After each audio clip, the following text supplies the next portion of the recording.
గతంలో గనక చూసుకుంటే గనక కొంతమంది మాట తీరుంటుంది. మాది నేషనల్ లెవెల్ కాదు, ఇంటర్నేషనల్ లెవెల్ అని చెప్పి కొంతమంది వ్యాపారులు చెప్పిన మాటలు మీకు గుర్తుండే ఉంటాయి.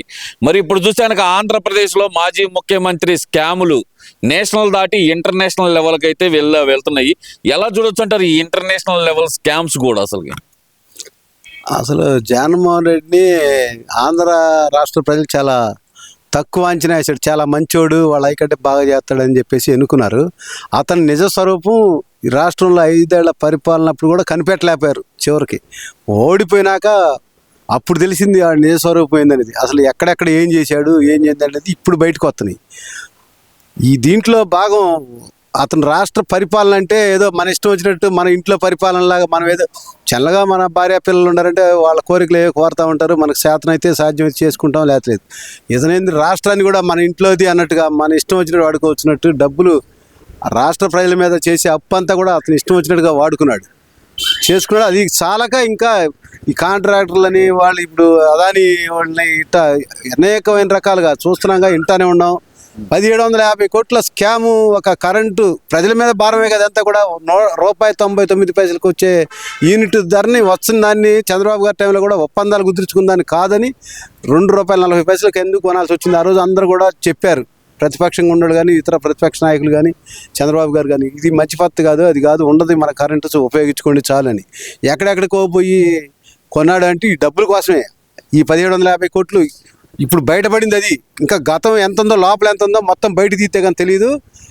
అమెరికా వాళ్ళు ఇతన్ని కూడా అరెస్ట్ చేస్తారా ఏంది అనేది ఆ న్యాయ వ్యవస్థల వాళ్ళ దగ్గర ఎట్లుండే మనకైతే తెలియదు. కానీ అంటే ఇక్కడ ప్రధానంగా చెప్తుంది, అంటే ఒక సెక్షన్ ఆఫ్ మీడియాలో చెప్తుంది ఏంటంటే కనుక వాళ్ళు ప్రధానంగా అంటుంది ఒకటే మాట, కొన్నది అదాని దగ్గర కాదు, మేము కొంది సెంట్రల్ గవర్నమెంట్ సెకీ సంస్థ దగ్గర. దీంట్లో జగన్మోహన్ రెడ్డికి ముడుపులు ఎక్కడొస్తాయి అనే మాట అయితే వాడుతున్నారు కదా. మరి ఎవరు అన్నది? వైసీపీ నాయకులే కొంతమంది. వైసీపీ నాయకులు అంటారు. ఎవరు? సజ్జల రామకృష్ణారెడ్డి, ఇంకో రామకృష్ణారెడ్డి, లేకపోతే మన ఆడిటర్ ఆయన ఉన్నాడు కదా విజయసాయి రెడ్డి కానీ కానరాట్లేదు. మరి 6 ఉన్నారు, సుబ్బారెడ్డి గారు ఒక ఆయన. వీళ్ళందరూ జగన్ ఏదంటే అది ఒత్తాస పలకటం. ఎందుకంటే వీళ్ళందరికీ దీంట్లో భాగాలే. ఇప్పుడు భాగం ఒకవేళ దీంట్లో జగన్మోహన్ రెడ్డి ఒక్కడే తిన్నా కానీ మరి వీళ్ళు తిన్నాయని బయటపడతాయి కదా. అందుకని జగన్మోహన్ రెడ్డికి వీళ్ళు తిన్నటన్నింటిలో కూడా సపోర్ట్ చేశారు కాబట్టి వీళ్ళు కూడా ఆయన సపోర్ట్ చేస్తూనే ఉంటారు. వీళ్ళు ఈ 5-6 రాష్ట్రాన్ని పరిపాలించారు. వీళ్ళు సొంత ఇల్లు లాగా వాళ్ళు ఇష్టం వచ్చినట్టు వాడుకోవటం, వాళ్ళు ఇష్టం వచ్చినట్టు ఖర్చు పెట్టుకోవడం, ఎంత కావాలంటే అంత తీసుకోవటం అంతా చేశారు. కాబట్టి రాష్ట్రం ఈ రకంగా వచ్చింది. ఎవరైనా లేకపోతే 151 సీట్లు ఇచ్చినప్పుడు ప్రజలు నమ్మి నువ్వు మళ్ళీ ఎలక్షన్లు వచ్చేసరికి 11 సీట్లకి వెళ్ళావంటే నువ్వు ఎంత దౌర్భాగ్యంగా జనాన్ని ఇబ్బంది పెట్టావు, జనం మీద ఎంత భారం మోపావు. ప్రజలందరూ ఈరోజు మీడియా ఉంది, వాట్సాప్ల ద్వారా రకరకాలుగా ఎప్పుడప్పుడు తెలిసిపోతుంది జనానికి ఏం జరుగుతుంది రాష్ట్రంలోని. అందరూ మనసులో పెట్టినారు. ఎవరిని నోరెత్తిన వల్ల నువ్వు ఇబ్బంది పెట్టి జైల్లో వేసావు కాబట్టి ఎవడు బయటపడలా.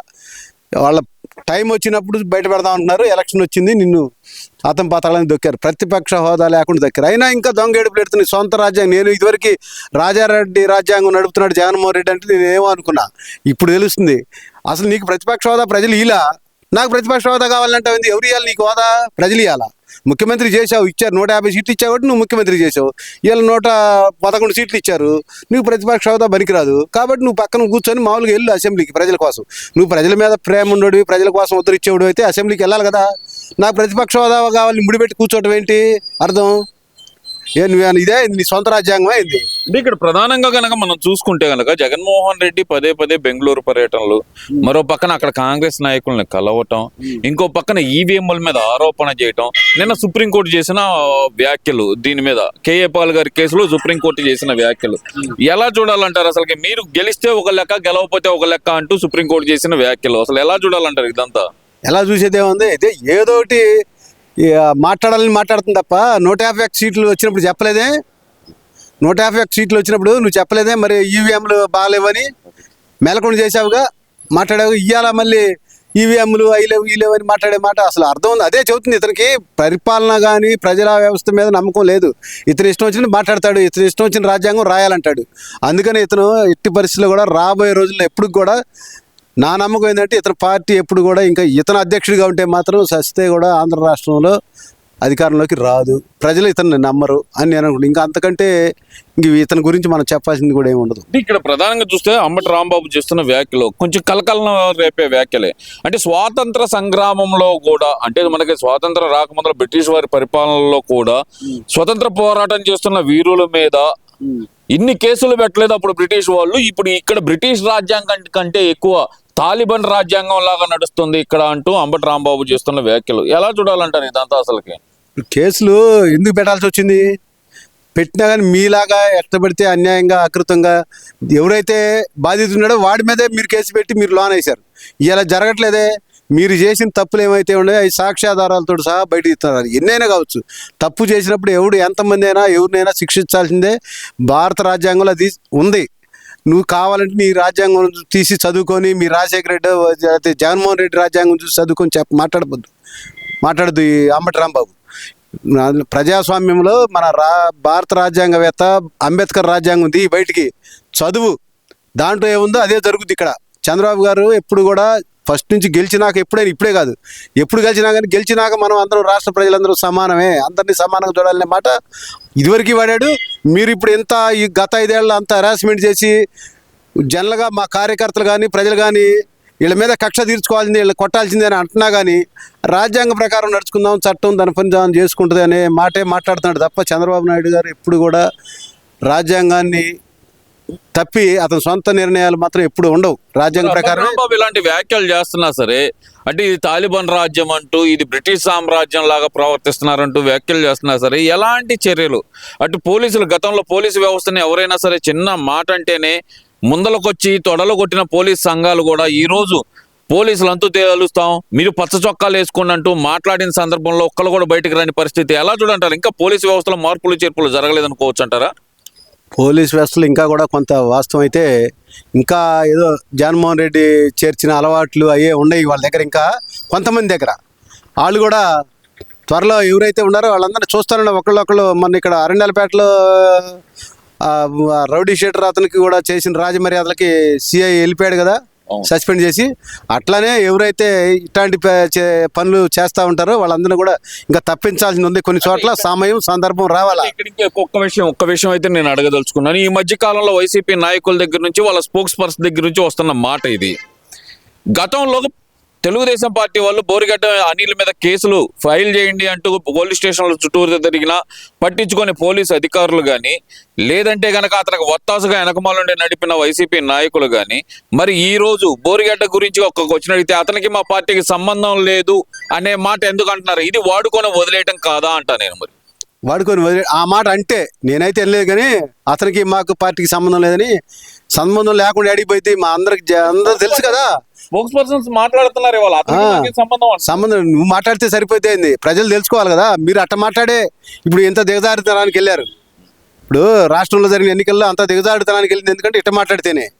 మీరు ఉపయోగించుకొని వాడిని ఇలా మావాడు కాదంటే, అంటే తప్పు చేయకుండా మీరు మీకు ఏదైనా అడ్డాలు లేకుండా వాళ్ళు ఎవడు చేసినా కానీ మీవాడే. ఇవాళ వాడు తప్పు చేశాడు, వాడు దొరికిపోయాడు కాబట్టి వాడు మావాడు కాదని అంటారా? మరి ఇన్నాళ్ళ నుంచి ఏం చేశారు? వాడే చెబుతున్నాడుగా డైరెక్ట్గా, నాకు డబ్బులు ఇచ్చారు, పలానోళ్ళు చేశారు, సజ్జల రామకృష్ణారెడ్డి గారు పిలిచాడు అది ఇదని మీరు చెబుతున్నారు కదా. మరి ఇలా వాటితో మాట్లాడండి. మరి ఆ సజ్జల రామకృష్ణారెడ్డి వచ్చి అడగొచ్చుగా, మరి వాడిని ఎరా నీకు మాకేం సంబంధం అని లేని చెబుతాడు ఎవడైనా.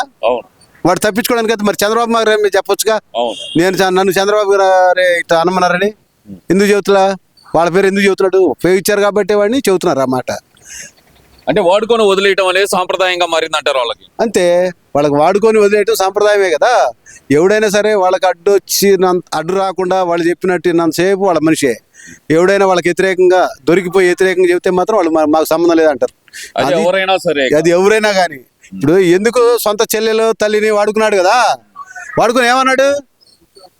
వాళ్ళకి కనీసం ఎంతో కొంత మీ నాన్న సంపాదించిన దాంట్లో వాళ్ళు ఏమడిగారు? మా నాన్న అందరికీ సమానంగా ఆస్తులు పంచుతా ఉన్నాడు, వాటిలో నడుతున్నారు. నువ్వు దొంగతనంగా ఎక్కడ లంచాలు తీసుకున్నాయి, నువ్వు ముఖ్యమంత్రి అయినాక ఎంత సంపాదించింది వాళ్ళు అడగట్లా. వాళ్ళు ఉన్న దాంట్లో అడుగుతున్నారు, వాళ్ళ చెల్లెలు కానీ వాళ్ళ అమ్మ కానీ వాళ్ళు కానీ. అయ్యే నువ్వు పంచలేకపోతున్నావు. మరి వాళ్ళని వాడుకొని వదిలేటగా నీకోసమే వాళ్ళందరూ పాపం రాష్ట్రం, నువ్వు జైల్లో ఉన్నా కానీ రాష్ట్రం మొత్తం తిరిగి మా తమ్ముడు మా అబ్బాయి అని ఆమె బైబిల్ పట్టుకొని తిరిగి ఓట్లు వేయించుకుంది. ఏమన్నా వాళ్ళకి ఏమన్నా ఒక పదవి ఇచ్చావా? లేదు, పదవి వాళ్ళు అడగలేదు. కనీసం వాళ్ళ తండ్రి ఆస్తిలో వాటర్ అడుగుతుంటే కూడా వాళ్ళని ఏమైనా పట్టించుకుంటున్నావా? మరి జగన్మోహన్ రెడ్డి నైజం అంతే, వాడుకోవటం వదిలేయటం, వాడిని ఎదురు తిరిగిన వాడిని అతం పతాలను దొక్కాలని చూస్తాడు. అధికారం అడ్డం పెట్టుకొని ఇప్పుడు దాకా చేశాడు. ఇంకేమి చేయలేకపోతే వీళ్ళందరూ దొంగలు దొరలు అందరూ బయటపడుతున్నారు. ఒక్కొక్కళ్ళు ఏం మాట్లాడలేక వాడు ఏదో కూర్చొని ఊరకు బాగా వదిలే అని చెప్పి అసెంబ్లీకి రాకుండా ఇవన్నీ వస్తాయని ఇంట్లో కూర్చొని మీడియా ముందు ఏదో 4 మాటలు చెప్పి కాలక్షేపం నడుపుతున్నాడు. కాలక్షేపం అంటే రాజకీయంగా కాలక్షేపం నడుపుతున్నాడు, కానీ వ్యాపార పరంగా కూడా ఉండాను అని వ్యాపార పరంగా కానీ దొంగిలించిన సొమ్ము, అవినీతి పరంగా వచ్చిన సొమ్ము అంతా కూడా జాగ్రత్త చేసుకుంటున్నాడు. నా అనుమానం ఏంటంటే ఈ అమెరికా కేసులు వాడు ఇవన్నీ చుట్టుకుంటే వాడి గనక మనం ఎక్కడికి పోకుండా రక్షణ పోలీసు ఇదిలో ఉంటే ఓకే, లేదంటే ఆటోమేటిక్ వెళ్ళిపోతాడేమో అని నా డౌట్. విదేశాలకు వెళ్ళిపోయి తలదాచుకుంటాడేమో డబ్బు అంతా ఆడ చేర్చి. అంటే ఈ ప్లాన్ లో కూడా ఉండొచ్చు. తప్పేముంది, తప్పించుకోవడానికి మార్గాలు అనేకం. దొంగకి వాళ్ళకి సిగ్గుచారం ఏముంది? సిగ్గుచారం ఉండడైతే ఇప్పుడు గెలిచినాక అసెంబ్లీకి రావాలా లేదా? ప్రతిపక్ష హోదా ఆడటం ఏంది అసలు? నీకేం హక్కు ఉంది? ప్రజలు ఇవ్వాలి అది ప్రతిపక్ష హోదా అనేది. ఏముందని అడుగుతున్నావు? అది ఇస్తే వస్తాను, ఇది ఇస్తే వస్తానని. ఇది ఏమన్నా చిన్నపిల్లల బిస్కెట్ ఇస్తేరా చాక్లెట్ ఇస్తేరా అంటానికి?